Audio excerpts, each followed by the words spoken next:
Welcome to Seattle Public Utilities Ask Evelyn Live, where we answer your questions about recycling, compost, garbage, and other trashy topics. I'm your host, Becca Fong, and this week we are falling for leaves with special guest Kate Kurtz, and we're going to talk all about what to do with all of those leaves in your yard and your garden and beyond.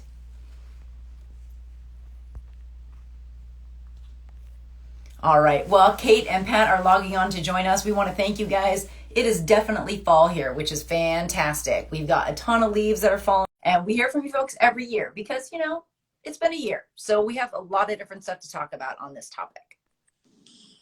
Hi, Kate. Hey, Becca. How's it going? It's going good. I'm getting Pat logged in here. All right. Awesome. I love that you are outside today. So it's a sunny fall day. I need to be outside if I can. Absolutely. Hi, Pat. Thanks for joining us. Hey, how you doing? Hello, Becca. Hello, good. Kate. How you doing? Hello. Good. Good to see you. I know. I'm so glad that both of you guys are taking advantage of this nice autumn day. This is fantastic. So, those of you who have not met Kate before, she has joined us for several episodes. But Kate, do you want to introduce yourself real quick? Yeah. Hi, I'm Kate Kurtz. I'm a soil scientist who works for Seattle Public Utilities, and I do work related to compost and sustainable landscapes. Awesome. So that's why she is perfect to have on for this episode all about fall leaves.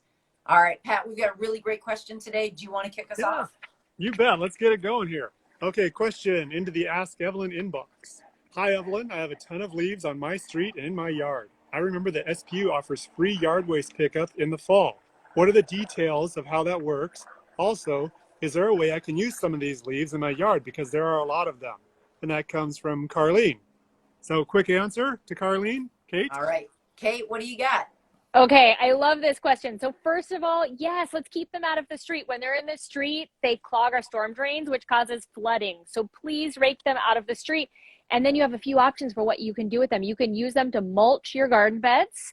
You can use them in a backyard compost system, or all through the month of November, you get extra yard waste collection. So, put them in your green bin, or you can put them in those extra, brown paper lawn and leaf bags. Awesome. Okay, so Carlene, there's a lot of options that you have. I'm glad you have a lot of leaves because you got a lot of choices. So, all right, Kate and Pat, let's get into those details. So, let's start with raking them out of the drains, right? That's kind of a very, very important thing to do. So, Kate, you want to tell us a little bit about just keeping our drains clear? Yeah, so it's like, you might think like, oh, just a few leaves in front of my street. Like, what's the big deal? I've been guilty of this in the past, but now I know that when everybody's leaves come together, that they just flow into our storm drains, and that's what causes flooding of our sewer systems, and we need to keep those clear. Nobody wants the sewage to come back. No. Nobody wants flooded drains. So we have to keep those storm drains clear.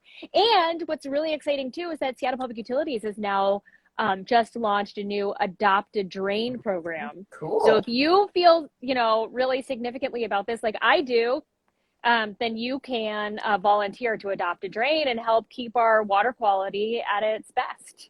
Awesome. And they give you tools, right? They give you like rakes and gloves and bags and all kinds of, tools and equipment to kind of help do your part on your block. Totally. So we'll make sure that we have a link to the Adopt a Drain program in our show notes. So that's keeping your drains clear. That's number one. Number two, you talked about some different options of what to do with these leaves, Kate. Yeah. Okay. So my favorite is just to use them on site, right? So like I always like to tell people, in a deciduous forest, nobody's raking the leaves, right? The leaves fall on the soil. Over the winter, they are, they degrade by, beneficial microorganisms like bacteria and fungi. Just turn those into compost in place. And then also when they sit on top of the soil, they're protecting the soil quality and that soil structure from the pounding effects of the rain. Okay. So yeah, use them. That's free mulch. No need to go to the hardware store to buy it. Just use what you have on site. Awesome. Pat and I are all Great. into free, right? I am totally into free. Free's the best. I think just leaving them in the garden is a great option. I think years ago when I worked at Seattle Center, we used to blow all the beds, get all the leaves out of all the beds. That was the standard. And now it's transitioned to more of a natural appearance. Same with our Seattle parks. They're more likely to use mulch instead of bark, in the beds, and just leave the leaves where they fall. Totally. Yeah. I think the exception to that is on a lawn. Don't leave them on your Yeah, lawn, good because point. they will choke that out and kill that. But so you can rake them. You can they make these really cool things now where it's like a blower vacuum thing. Have Oh, you guys seen these? I saw my Yeah. neighbor use it. It was so cool. She like blew all her leaves into a corner and then just vacuumed them all up. And I was like, that's the coolest thing I've ever seen. But one trick that I've done too is that I'll just mow over them and oh, I'll collect them that way. And okay. they Right. just go into the bag. So that's another tip. Okay, Yeah. so both of you are big into mulching leaves in the garden. Pat, we talked about this last fall. Kate, you're talking about that for natural yard care and some of your programs. So how thick Yeah. do we need to make that mulch? Like, I mean, I got a lot of leaves, so maybe Carlene's going to make a huge pile. How deep are we going here? Okay, well, I have, of course, a demonstration. So I just went into my backyard and I found a tree that had started to drop, collected a bucket of leaves. So I don't know if you can see this. I'm going to try to tilt this down. I have a vegetable bed right Oh, here nice. Yeah. that I'm just, Yeah. can you Yeah. see it, guys? Yeah, we got Okay, it. Sure. so this is literally how I do it. Kerplunk. And then I Wow. just That's spread. complicated, Kate. I don't know if I can I follow you on know. We might need to, Can slow you that do down that? there. Can you do That's that? tough. You're a soil scientist. I don't know if I can keep up with you on this one. Just So put them that's great. just put them a few inches deep. Okay. And then, what's really nice too is that like where this garden bed is situated, it's like under an awning that just gets a lot of rain drips, and this Right. protects the soil from splashing and getting compacted Right. from all that rain. So it's really helpful. Cool. I mean, Yeah. I think that's a really great tip. The other thing you guys have talked about, and I know you guys are both avid composters. So if I've got extra leaves, I can mulch them into my beds. What if I want to use some of my compost pile? It seems like this is a good opportunity to have some good leaves mixed in there. What are some good tips for that? Totally. the Pat. For at-home composting, no, I defer to Kate for those tips by far. I don't. We have her as a guest. Let's opportunity knocks here. Let's answer the door. Okay. Absolutely. So, so leaves in a backyard composting system, that's what we call browns, right? So you talk about like having a good mix of greens and browns. Leaves or browns, they're really, really important to get that ratio right. But there's like more ways that you can use the leaves than that. So they can also be really good bedding if you have a worm composting system. Oh, A lot of people will shred newspaper. You can use fallen leaves instead of the shredded newspaper, right? okay. That's like in nature, that's what the worms would prefer, right? So those are my favorite to use. And then the other thing is that people will also just pile the leaves. So often they'll have some kind of containment system, Okay. like a barrel of some kind, Right. and just put the leaves in there and they'll degrade just like that. And then, next year in the spring, just spread that on your garden beds. Use that as a nutrient-rich compost. Cool. I can handle that. I can handle a pile that sits all winter and then I put it on my garden. That seems like a pretty easy way to go. Yeah, you can do it.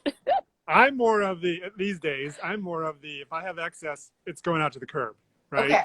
And we're just about in the month of November, which we have the big service increase availability, right? You want to talk about the details on that, Becca? Like, what is it that's happening?